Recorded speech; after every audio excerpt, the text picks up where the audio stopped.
Study point with अनार सिंह में आप सभी का स्वागत है। आज हम आपको सर्कल यानी वृत्त के बारे में बताएंगे, साथ ही साथ इसकी एप्लीकेशंस के बारे में भी बात करेंगे। तो आइए स्टार्ट करते हैं। सर्कल होता क्या है?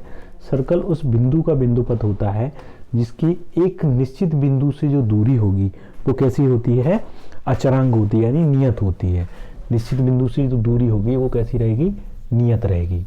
अब ये दूरी जो होती है, इस निश्चित बिंदु को इस वृत्त का क्या बोलते हैं? केंद्र। ये वृत्त का क्या रहेगा?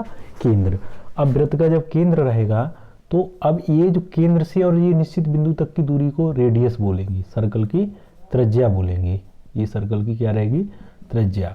अब जितनी रेडियस इधर रहेगी उतनी ही रेडियस दूसरी तरफ रहेगी। तो आप देख सकते हैं इसमें क्या होगा, अगर ये सर्कल में ये लाइन ड्रॉ करते हैं तो ये वृत्त की क्या कहलाती है? जीवा। अब ये वृत्त के केंद्र से जीवा पे डाला गया लंब इस जीवा को क्या करता है? समद्विभाजित करता है, यानी दो भागों में डिवाइड करता है। तो आप इस लाइन को यहाँ से ड्रॉ कर सकते हैं। तो इस तरह से क्या होगा, ये सर्कल की आपकी जीवा को दो भागों में डिवाइड किया और ये एंगल भी आपस में कैसे होंगे? बराबर होंगे। आइए अब बात करते हैं सर्कल का डायमीटर। तो ये रेडियस है, इधर भी रेडियस होगी। तो सर्कल का जो डायमीटर होगा, यानी सर्कल का डायमीटर होता है जिसे हम सर्कल का व्यास कहते हैं, वो होता है 2 इंटू रेडियस के बराबर। यानी व्यास क्या होता है? त्रिज्या का दुगुना होता है। अब सर्कल की एरिया की बात करते हैं, वो होता है पाई आर स्क्वायर।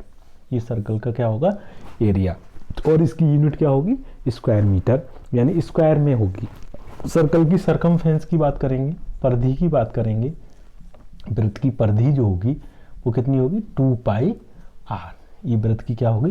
परिधि होगी। अब देखिए, अब यहाँ बात करने वाले हैं हम सर्कल में ये रेखा को दो बराबर एंगल में काटा। अब ये सर्कल होगा तो अब ये सर्कल में देखेंगे आप, यहाँ से अगर ये सर्कल का सेंटर है और ये सर्कल की क्या है? परिधि है, तो ये सेंटर पे एंगल बना रहा है और ये सर्कल की परिधि पे भी एंगल बना रहा है।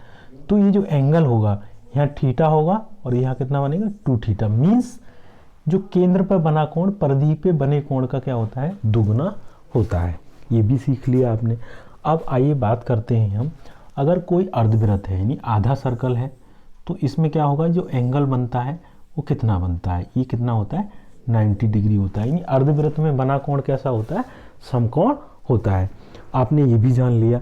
अब आइए बात करते हैं, अगर कोई भी वृत्त होगा, अगर किसी लाइन को क्या करता है? टच करता है। जैसे ये है, ये सर्कल है, अब ये किसी पॉइंट पे ये इंटरसेक्ट किया, ये पॉइंट हमारा है P, ये लाइन है A, B, C और D।